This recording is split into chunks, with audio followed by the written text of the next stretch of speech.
was so strongly connected to Jesus that Jewish people, up until the 1950s, believed that Christians had edited the scrolls and stuck this one in there. Because Jews were going, it's obviously something talking about Jesus, so it can't be right. And then they found the Dead Sea Scrolls and went, okay, maybe it's there. You see, this bit about the suffering servant is just so about Jesus. And we see it as Jesus deals with the world. The suffering servant is someone who is perfect and righteous. And he does exactly what he's supposed to do. And yet he suffers the sin and iniquity of the world.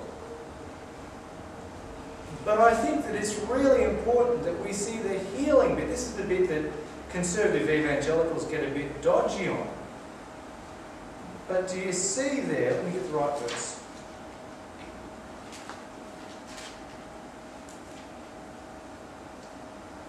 Okay. Surely, verse 4, 53:4. Surely he has borne our infirmities and carried our diseases. Yet we accounted him stricken, struck down by God and afflicted. But he was wounded for our transgressions, crushed for our iniquities. Upon him the punishment that made us whole was the punishment that made us whole, and by his bruises we are healed. Now, your person who's really on about healing, we're see, we are healed. I think it's more than that. You see, I think Jesus is taking what is in the scrolls and saying, my battle is not with man. My battle is with Satan and sin and death. We talk about Jesus as the one who has conquered death. Sickness is just a lead up to death.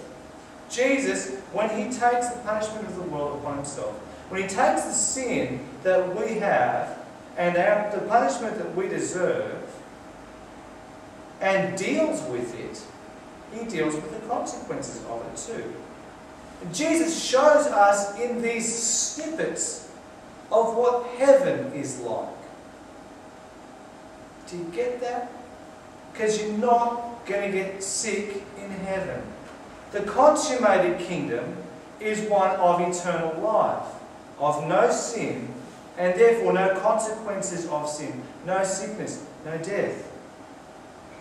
And so when Jesus takes our sin on the cross, he takes our infirmities on the cross, and he takes our sickness on the cross, and he heals us. But sometimes, and here's the hard thing for us, sometimes it's not you. All of these people still died. They were healed perfectly and completely, but not eternally. You know, you don't go to Israel today and see this guy who says, I used to be a leper, but Jesus touched me. Well, you might, but that would be slightly crazy, right? You don't see people today who were healed by Jesus 2,000 years ago. Because this life is in this world, and this world is broken. And this world needs to be fixed. And that's not going to happen until it's all fixed, which we call judgment time. Friends, what do we do with Jesus? Do we follow him hoping for a miracle? That's really easy to do, and I've got a lot of sympathy for that. I don't deal with chronic pain. I don't deal with debilitating, life-ending sickness. When Adara was diagnosed with diabetes, I did deals with God. I said, I tell you what, swap us. I'll take the diabetes, you make her whole, anything you want. Give me a price and I'll do it.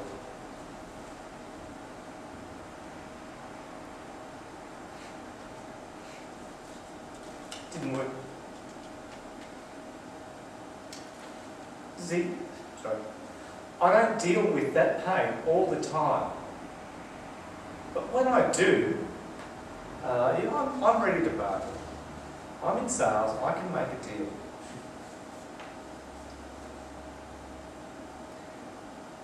And friends, do you follow Jesus on your terms? Jesus, you know what? You've got my life, but there's just this one thing I need to do first. Just let me get my degree. Or let me build the house. And you guys are looking at me like, what? You'll get there. You'll get there. You see, Jesus doesn't walk around saying, dude, if you follow me, you'll be healed. He has compassion on people and he heals them. But when Jesus is talking about following him, he doesn't say, anyone who wants to come after me can just kick their heels up and relax. No, he says, deny yourself. Take up your cross and follow me. I've said this before. The only reason you pick up a cross is to die on it. He said, I am your master and you're my servants. If they treat me like this, how are they going to treat you? This generation of believers has lost touch with that. We are so blessed in Australia. We're so fortunate. I did this morning. Guys, who had to trek for an hour and a half to get water this morning so that you could have something to drink? Who is going to be cold tonight because there is no heating in your house? Who is sleeping outside tonight? Caravans don't count, neither the shed. You are inside something. And you'll have quilts. But I respect it. Which of you have a parent who lined up for 2 days so you could get immunised from diseases that today are considered, like they don't even exist in Australia? They do. How many of you have lost half of your family to childhood sickness? It is so rare in our society that it is appalling. And yet Jesus, in his generation, 60% of children did not reach 20 years old. We are so comfortable. And when someone says life is hard, we don't believe them. What are you going to do about it? Let me tell you what I want you to do about it. Follow no matter what. No matter what the cost. It will be a big cost, I tell you now. I know it will be. You may not have to watch family members die, but you will pay a price though. But it is nothing compared to the price that was paid for you and for me. I'm calling you on a life, I'm calling on you to live a life worth living. Jesus says, follow me. Will you do it? Do you have questions?